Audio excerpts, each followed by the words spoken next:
Assalamu alaikum everyone. How are you all? I hope you all are doing well and enjoying this lipid topic. जो mobilization वाला topic था, that was interesting, but I personally didn't enjoy that. But this one is the energy calculation and all this oxidation. The single step is producing so many things, and that the step by step, it is the process is processing is going to be my favorite one. I hope exams में ये number भी दे दे, वरना जो favorite one होता है ना, वही दबोता भी है. तो ख़ैर कल हम लोगों ने ये देखा था कि बीटा ऑक्सीडेशन में 4 स्टेजेस होती हैं, इसमें 7 साइकिल्स होते हैं, 8 वो बन रहे होते हैं। पाल्मिटिक एसिड को हमने कंसीडर किया था, तो उसमें 7 साइकिल्स थे और उसमें 8 एसिटाइल CoA बन रहे थे, ठीक है? पर साइकिल हमें 4 एटीपीज़ मिल रही थी। ठीक हो गया? एक साइकिल में हमें 4 एटीपी के मॉलिक्यूल्स मिल रहे थे। 4 इसमें मिले, 4 इसमें मिले, 4 इसमें, 4 इसमें, टोटल 7 थे ना, तो 4 क्रॉस 7 28 एटीपीज़ हमें मिली हैं। यहाँ तक डायरेक्टली हमें डायरेक्टली नहीं सॉरी FADH2 और वो NADH से हमें 28 एटीपीज़ मिल रही हैं। ठीक है, अब इस सारी एनर्जी कैलकुलेशन को हम लोग लिख लेते हैं यहाँ पे वाइट पेज पे। ठीक है, हम लोगों ने 16 कार्बन वाला फैटी एसिड लिया था जिसका नाम था पाल्मिटिक एसिड। कितनी एस्थेटिक वाइब्स आ रही है ना, रुको मैं इसको सीधा कर लूँ। अच्छा, इसको आयरॉनिकली एस्थेटिक कहा था, एस्थेटिक थी नहीं वो। ठीक है, 16 कार्बन वाला फैटी एसिड था जिसको नाम था पाल्मिटिक एसिड। ठीक हो गया, इससे हमें 8 मिले थे एसिटाइल CoA, 7 साइकिल्स रन हुए थे और 7 क्रॉस 4 28 एटीपी हमें मिली थी। ठीक है, एक साइकिल से कितनी एटीपी मिलती है? 1 साइकिल 4 एटीपी।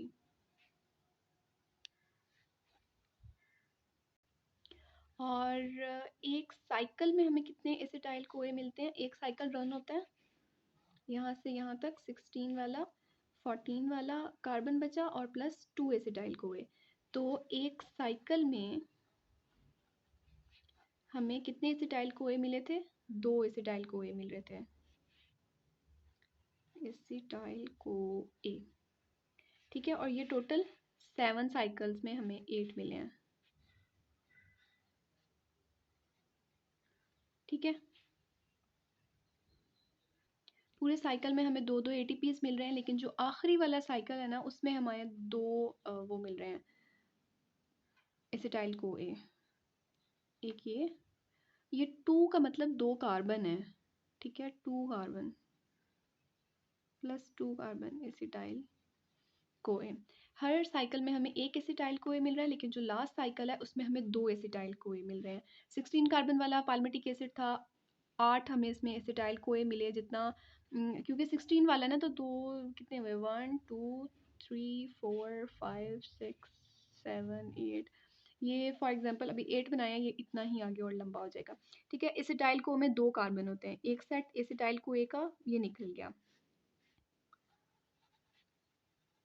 ठीक है, दूसरा सेट जब निकलेगा वो 2 कार्बन्स के साथ दूसरा निकल जाएगा। तो टोटल जो 16 कार्बन है उसके कितने सेट बनेंगे? 8 सेट बनेंगे। 16 कार्बन वाले के टोटल 8 सेट बन जाएंगे, यही बात है।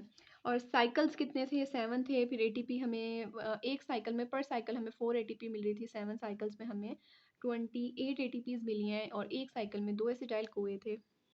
तो हुआ ये कि वीडियो ड्यूरेशन ख़त्म हो गई थी और मैं ये सारा काम करती गई हूँ। अच्छा, अब जब यहाँ तक 8 एसिटाइल CoA हमें मिल गए ना, उसके बाद हम जाएंगे TCA साइकिल में। ये तो बात हो गई बीटा ऑक्सीडेशन की। ठीक है, बीटा ऑक्सीडेशन हम लोगों ने देख ली कि वो किस तरह से एंटर होता है। फिर उसके 4 स्टेजेस होती हैं, ऑक्सीडेशन, हाइड्रेशन, फिर ऑक्सीडेशन, थियोलिसिस, और इसको हमने ओ होट निमोनिक से याद किया था। बीटा ऑक्सीडेशन के बाद अब ये TCA साइकिल में आ गया है। ठीक है, और जब हमने ग्लूकोज का मेटाबॉलिज्म पढ़ा था, तो ग्लूकोज से पायरुवेट मिला था और एक पायरुवेट से हमें 2 एसिटाइल CoA मिले थे। ठीक है, एक एसिटाइल CoA जब ये पूरा क्रेब्स साइकिल या सिट्रिक एसिड साइकिल भी इसको कहते हैं, इसमें सिट्रेट बनता है, फिर आइसोसिट्रेट, फिर अल्फा कीटोग्लूटारेट, GTP, और फिर ये ऑक्सैलो एसीटेट में वापस कन्वर्ट हो जाता है। फिर ये ऑक्सैलो एसीटेट एसिटाइल CoA के साथ मिलता है, ये सिट्रेट बनाता है और ये पूरा साइकिल यूँ ही रन होता रहता है। ठीक है, अब क्या बात करनी थी, हाँ, जो एक एसिटाइल को ए है ना, वो हमें 10 एटीपीज देता है। इस पूरे साइकिल में हमें एटीपी भी मिल रहा होता है, एनएडीएच भी मिल रहा होता है, एफएडीएच2 भी मिल रहा होता है। और ये कलेक्टिवली हमें पूरे साइकिल में कितनी एटीपी मिलती हैं, इन दोनों ने इवेंचुअली ईटीसी में जाके हमें एटीपी ही देनी है। 1.5 देनी है एफएडीएच2 ने, 2.5 देनी है एनएडीएच ने, और ये डायरेक्ट एटीपी है। ठीक है, इस पूरे साइकिल में हमें टोटल कितनी एटीपी मिलती है? 10 एटीपी। ओ, ये मेरा आईडी कार्ड है, अच्छी पिक्चर है, बुरी नहीं है। ओ माय गॉड, मैंने क्यों दिखाया ये? क्या था इस पे? आईडी कार्ड नहीं दिखाते होते शायद। अच्छा, मैं इसको स्टिकर कर दूंगी। ठीक है, क्या था? हाँ, एक साइकिल में हमें 10 एटीपीज मिलती हैं, तो 2 एसिटाइल को ए होंगे तो हमें 20 एटीपी मिल रही थी। ये हम बात कर ली हमने ग्लूकोज के मेटाबॉलिज्म की, कि ग्लूकोज के जब टीसीए साइकिल में जाता है तो उसके पास 2 एसिटाइल को ए होते हैं, और वो सिट्रेट, आइसोसिट्रेट, ये सारे प्रोसेस होकर ऑक्सैलोएसिटेट में जब तक वो वापस जाता है, हमें वो 20 एटीपीज देता है पर साइकिल। पर एसिटाइल को ए हमें कितनी एटीपी मिलती हैं? 10 एटीपी मिलती हैं, और 2 एसिटाइल को ए हमें कितनी एटीपी देते हैं? 20 एटीपी देते हैं। ठीक है, अब हमारे पास टोटल कितनी एसिटाइल कोए हैं? 8 हैं। एक एसिटाइल कोए ने हमें कितनी एटीपी दी थी? 10 एटीपी दी थी। तो 8 एसिटाइल कोए हमें कितनी एटीपी देंगे? 80 एटीपीज। जब हमने ग्लूकोज में साइकिल रन किया था, मेटाबॉलिज्म उसकी हुई थी, तो हमें 32 एटीपीज मिले थे टोटल। सारी बात कर रही हूँ ग्लूकोज से एंड तक, जिसमें ग्लाइकोलिसिस भी, टीसीए भी दोनों आ जाते हैं। हमें 32 एटीपीज मिले थे। ठीक है, और यहाँ पे हमें 80 एटीपीज मिल चुके हैं अब तक। सिर्फ और सिर्फ इसमें टीसीए में हमें 80 एटीपीज मिल चुके हैं। अभी हमने बीटा ऑक्सीडेशन वाले एटीपी काउंट नहीं किए। ठीक है, 8 एसिटाइल कोए ने हमें कितने एटीपी दिए? 80 एटीपी दे दिए। और 7 साइकिल्स में कितने? 7 साइकिल्स में 4 पर साइकिल हमें 1 एटीपी मिल रही थी, 7 साइकिल्स में हमें 28 एटीपी मिल रहे थे। वो हम यहाँ ऐड कर देते हैं, 28 एटीपी। ये हो गया 7x4 वाला, यही वाली बात यहाँ पे दोबारा आ रही है। ठीक है, तो अब इनको ऐड कर दें। 108 एटीपी एक फैटी एसिड के मॉलिक्यूल से, हमें 108 एटीपी मिल रही थी, जबकि एक ग्लूकोज के मॉलिक्यूल से हमें कितनी एटीपी मिली थी? 32 एटीपीज मिले थे। अच्छा, इसमें से अभी हमें 2 माइनस करना है, वो जो यूज़ हुए थे फैटी एसिड को एक्टिवेट करने के लिए। जब हमने एसिटाइल को ए सिंथेटेज लगाया था, उसने एटीपी यूज़ की थी। ठीक है, उसने 2 मॉलिक्यूल ऑफ एटीपी यूज़ किए थे, तो वो हम इसको यहाँ से माइनस कर देंगे। 108 माइनस 2, 106 एटीपी मॉलिक्यूल्स। ये है नेट एटीपी गेन। ठीक है, अब हम लोगों ने दोबारा से एज्यूम कर लेते हैं, अब हम लोग 18 कार्बन वाला फैटी एसिड। ठीक है, क्योंकि बिकॉज एनर्जी कैलकुलेशन आ सकती हैं एग्जाम में, कि 16 वाला था तो ये देता था, और अगर 18 वाला होगा, अगर 18 कार्बन फैटी एसिड होगा तो हम 18 को हाफ कर दें, 9 एसिटाइल को ए वो हमें देगा। ठीक है, यहाँ पे मैं लिखती जाती हूँ। अब हम बात कर रहे हैं, नज़र आ रहे हैं, 18 कार्बन वाले फैटी एसिड की। ठीक है, वो हमें कितने एसिटाइल को ए देगा? 9। कितने साइकिल्स रन होंगे? 8। जितने एसिटाइल को ए, उनमें से एक माइनस कर देंगे तो उतने साइकिल्स रन होंगे। पर साइकिल हमें 4 एटीपीज मिल रही हैं, तो 8 साइकिल्स में कितनी मिलेंगी? 32 होता है 8 4 सा। ठीक है, पर साइकिल 2 एसिटाइल को ए, ये तो वही सेम रहेगा। अब हम यहाँ पहुँच जाते हैं।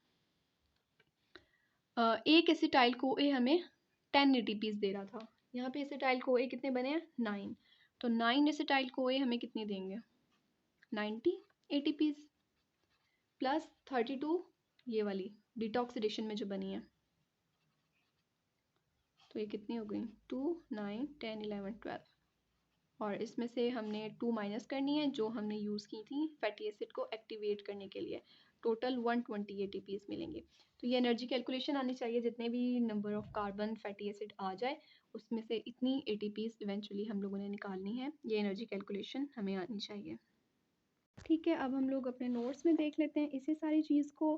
कहाँ तक हम लोगों ने यहाँ तक सारा देख लिया था। उसके बाद बीटा ऑक्सीडेशन पे, on oxidation 16 carbon fatty acid should give 16 CO2 molecule. जिस तरह से एक ग्लूकोज का मॉलिक्यूल था, उसमें वो 6 कार्बन मॉलिक्यूल होता है ना ग्लूकोज, तो उसने इवेंचुअली हमें 6 CO2 6 कार्बन डाइऑक्साइड उसने हमें दी थी, और ये 16 कार्बन मॉलिक्यूल है फैटी एसिड, तो इसने हमें इससे कितनी देनी चाहिए, 16 कार्बन डाइऑक्साइड के मॉलिक्यूल हमें देने चाहिए। ठीक है, डिवाइड 16 बाय 2, जैसे हमने यहाँ पे किया था, 16 को 2 से डिवाइड किया था तो हमें 8 एसिटाइल को ए मॉलिक्यूल्स मिले थे। Divide 16 by 2 we will get 8 acetyl CoA. ये वही साइकिल को दिखाया हुआ है कि for example if a tube में ये साइकिल रन हो रहा है तो फिर ये इस तरह से होगा, ए पर साइकिल, और ये सारे साइकिल होके एंड में हमें दो दो कार्बन वाले 2 एसिटाइल को ए मिलेंगे। टोटल 7 साइकिल, 16 कार्बन मॉलिक्यूल था, फैटी एसिड था, 8 हमें उससे एसिटाइल को ए मिले और 7 साइकिल्स रन हुए। एक साइकिल से हमें एक एसिटाइल कोए का मॉलिक्यूल मिलेगा, एक मॉलिक्यूल मिलेगा, लेकिन वो कितने कार्बन वाला है, 2 कार्बन वाला एसिटाइल कोए है। 7 साइकिल्स में हमें 8 मॉलिक्यूल्स ऑफ एसिटाइल कोए मिल रहे हैं। ठीक है, ग्लूकोज की स्टेज 1 क्या थी, ग्लाइकोलिसिस थी, और वो कहाँ पे हो रही थी, साइटोसोल में हो रही थी। लेकिन फैटी एसिड की तीनों की तीनों स्टेजेस माइटोकॉन्ड्रियल मैट्रिक्स में हो रही हैं। कार्निटीन शटल ये एक ट्रांसपोर्ट मॉलिक्यूल है जो कि ये फैटी एसिड को माइटोकॉन्ड्रियल मैट्रिक्स में छोड़ कर आता है। ठीक है, हम लोगों ने कहाँ से स्टार्ट किया था, फैटी एसिड जो फ्री हो गया था उसे एल्बुमिन प्रोटीन ने लीवर के पास लाकर छोड़ दिया। अब वो लीवर के अंदर जा भी रहा है, लीवर से बाहर भी आ रहा है। ठीक है, उसको लीवर के अंदर ट्रैप करने के लिए हम लोगों ने उसके साथ एसिटाइल कोए को रिएक्ट करवाया था ताकि वो फैटी एसाइल कोए में कन्वर्ट हो जाए। और ये काम किस एंजाइम ने किया था, फैटी एसाइल कोए सिंथेटेज ने ये काम किया था, और उसने 2 मॉलिक्यूल ऑफ एटीपी यूज़ किए थे ताकि वो फैटी एसिड को एक्टिवेट कर सके। जैसे ग्लूकोज को हमने एक्टिवेट किया था ग्लूकोज 6 फॉस्फेट में, और इस काम के लिए हमने एक एंजाइम यूज़ किया था, कौन सा था, हेक्सोकाइनेज एंजाइम था, और उसने 2 एटीपी के मॉलिक्यूल यूज़ किए थे। ठीक उसी तरह से यहाँ पे दोबारा वही सारा काम हुआ है। ठीक है, अब जो फैटी एसाइल को ए है उस वो कार्निटीन शटल के साथ अटैच होगा, और कार्निटीन शटल इस बहुत बड़े जाइंट फैटी एसिड को माइटोकॉन्ड्रियल मैट्रिक्स में ले जाएगी। माइटोकॉन्ड्रियल मैट्रिक्स में जब वो पहुंच जाएगा फिर वहाँ पे होगी बीटा ऑक्सीडेशन। इसके 4 स्टेजेस हैं, ऑक्सीडेशन फर्स्ट स्टेज है, सेकंड स्टेज हाइड्रेशन है, थर्ड ऑक्सीडेशन है, फोर्थ थियोलिसिस है। इसका निमोनिक हमने देखा ओहोट। फर्स्ट ऑक्सीडेशन स्टेट है जिसमें हाइड्रोजन रिमूव हो रहे हैं, और क्या हो रहा है इसमें, FADH2 बन रहा है, FAD रिड्यूस हो रहा है FADH2 में। ठीक है, और सेकंड स्टेट जो है वो हाइड्रेशन है, इसमें वाटर मॉलिक्यूल ऐड होना है, और थर्ड स्टेज ऑक्सीडेशन है, इसमें NADH बन रहा है, NAD पॉजिटिव रिड्यूस हो रहा है NADH में। और फोर्थ स्टेज इसकी कौन सी है, थियोलिसिस, इसमें 2 कार्बन के दरमियान बॉन्ड टूट रहा है ताकि एसिटाइल को ए बन जाए, और with the help of a sulphur ये काम हो रहा है। ठीक है, एक cycle of beta oxidation is giving 4 ATPs, 1.5 इसने दी, 2.5 इसने दी, टोटल कितनी हो गई, 4 एटीपी। एक साइकिल में हमें 4 एटीपी मिल रही है, लेकिन हमने देखा कि 16 कार्बन जो फैटी एसिड था वो टोटल कितने साइकिल्स रन करता है, 7 साइकिल्स रन करता है। पर साइकिल हमें 4 मॉलिक्यूल्स ऑफ एटीपी मिल रही है, तो 7 साइकिल्स में हमें 4 cross 7 is equal to 28 ATP मिलेगी। Number of cycles can vary depending on the number of carbons. अगर 16 कार्बन मॉलिक्यूल है तो वो 7 साइकिल्स रन कर रहा है, अगर 18 कार्बन मॉलिक्यूल होगा तो वो 8 साइकिल्स रन करेगा, अगर 20 कार्बन मॉलिक्यूल है तो वो 9 साइकिल्स रन करेगा। तो number of cycles can very, लेकिन पर साइकिल जो हमें एटीपी मिलेगी वो 4 एटीपी ही होगी। मैं बहुत तेज तेज बोल रही हूँ। अच्छा, 1 एसिटाइल को ए हमें कितनी एटीपी देता है, 10 एटीपी देता है। ठीक है, और 8 एसिटाइल को ए 16 कार्बन मॉलिक्यूल है ना, तो 8 एसिटाइल को ए ये हमें कितनी देगा, 80 एटीपीज देगा, और 28 ये वाली बीटा ऑक्सीडेशन वाली, तो टोटल कितनी हो गई 108। 1 एसिटाइल को ए इन क्रेब साइकिल गिव्स 2 CO2, ये चीज़ हमने मिस की है यहाँ पे। अच्छा, एक एसिटाइल को ए जब पूरा Krebs cycle, TCA cycle, citric acid cycle run करता है तो वो कितने देता है, 2 CO2 देता है। ठीक है, तो 8 एसिटाइल को ए कितने देंगे, 8 क्रॉस 2 16 CO2।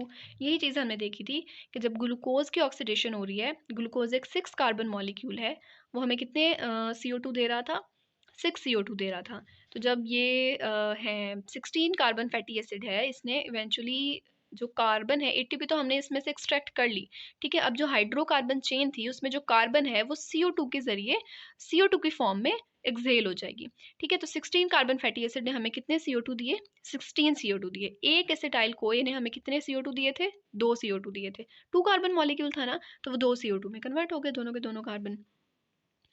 अच्छा जी, fatty acid oxidation consumes 2 ATP, और वो 2 एटीपी कहाँ यूज होते हैं? To activate fatty acid, fatty acid को एक्टिवेट करने के लिए।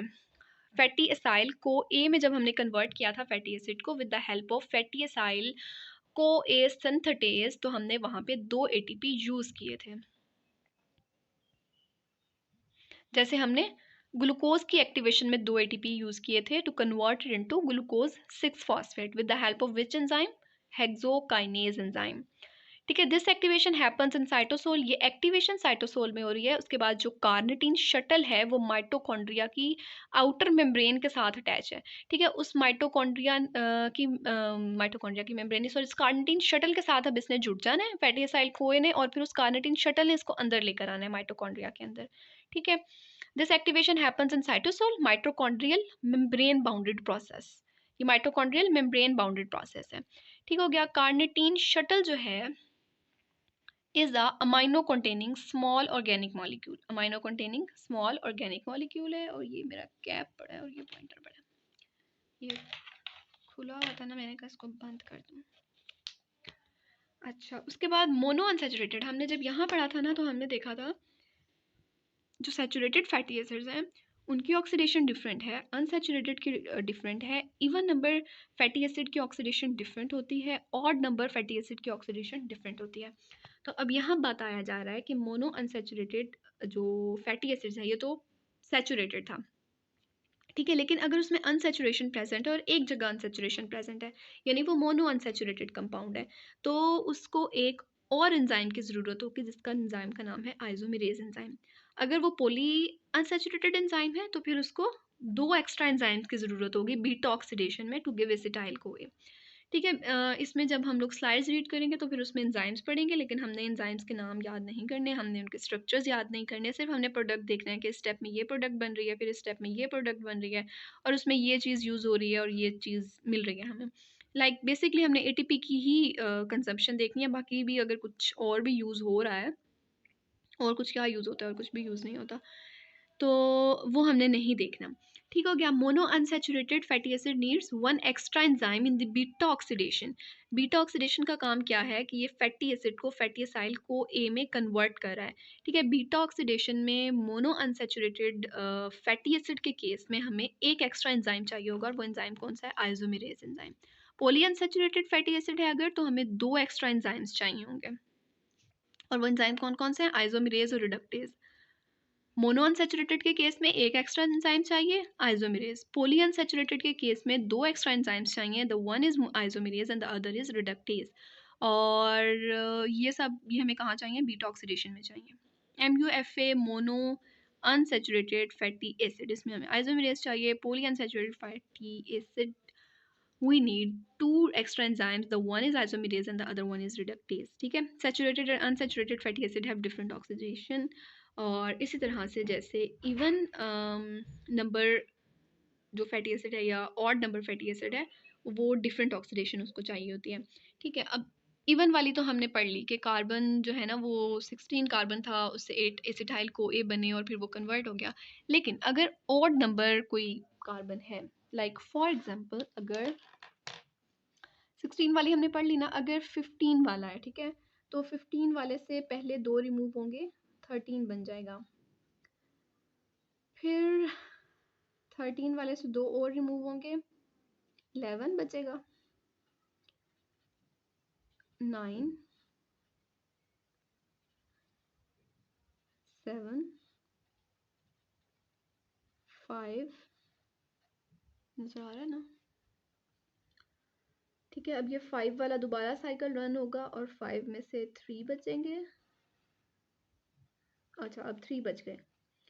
अब ये 3 वाला ऐसा नहीं होगा कि 2 प्लस हमें यहाँ पे 2 कार्बन वाला एसिटाइल को ए मिलता जा रहा है। आई होप नजर आ रहा है, ठीक है। अब ऐसा नहीं होगा कि ये 3 वाला दोबारा एक नया साइकिल रन करेगा और 2+1 मिलेगा, ऐसा नहीं होने वाला। ये वाला साइकिल नहीं जाएगा। यहाँ पे हमें जब ये बात हो रही है ओड नंबर फैटी एसिड की, ठीक है? इसमें कितने साइकिल्स रन हो रहे हैं? 1 2 3 4 5 6। टोटल कितने साइकिल्स रन हुए? 6 साइकिल्स रन हुए हैं, ठीक है? और जो एंड प्रोडक्ट हमें इसमें मिल रहा है वो एक 3 कार्बन फैटी एसिड है और एक 2 कार्बन एसिटाइल कोए है, ठीक है? ये इसका एंड प्रोडक्ट है। और जो वो था जो हम लोग अभी देख के हटे हैं, ये पाल्मिटिक एसिड वाला सारा, ये जो 16 कार्बन था, इसमें 7 साइकिल्स रन हुए थे और एंड प्रोडक्ट जो हमें मिल रहा था वो 2 मॉलिक्यूल्स मिल रहे थे, 2 कार्बन एसिटाइल कोए, 2 कार्बन, ये सी है, एसिटाइल कोए, ठीक है? हमें 2 मॉलिक्यूल्स मिल रहे थे और यहाँ पे हमें क्या मिल रहा है? 6 साइकिल्स और एक 3 कार्बन फैटी एसिड मिल रहा है और दूसरा 2 कार्बन एसिटाइल कोए मिल रहा है। ये फ़र्क है इसके अंदर ओड और इवन में। सैचुरेटेड और अनसैचुरेटेड का हम लोगों ने देख लिया कि जो अनसैचुरेटेड है अगर वो मोनो अनसैचुरेटेड है तो उसको एक एक्स्ट्रा एंजाइम चाहिए, आइसोमेरेज। अगर वो पॉली अनसैचुरेटेड है उसको 2 एक्स्ट्रा एंजाइम्स चाहिए, the one is isomerase and the other one is reductase. और ओड और इवन का भी हमने देखा, अगर इवन फैटी एसिड है तो वो हाफ में से उसका 1 माइनस कर देंगे तो वो उतने नंबर ऑफ साइकिल्स रन करेगा और एंड प्रोडक्ट हमें उसके 2 मिलेंगे मॉलिक्यूल्स एसिटाइल को ए के, ठीक है? जबकि जो ये है ऑड नंबर फैटी एसिड है, इसमें हमें एंड प्रोडक्ट में एक 3 कार्बन फैटी एसिड मिल रहा है और दूसरा एक मॉलिक्यूल ऑफ एसिटाइल को ए मिल रहा है, 2 कार्बन मॉलिक्यूल मिल रहा है। Okay, so that's all for now. Thank you for watching और like, share, comment, subscribe करना नहीं भूलना. Thank you so much. अल्लाह हाफिज़.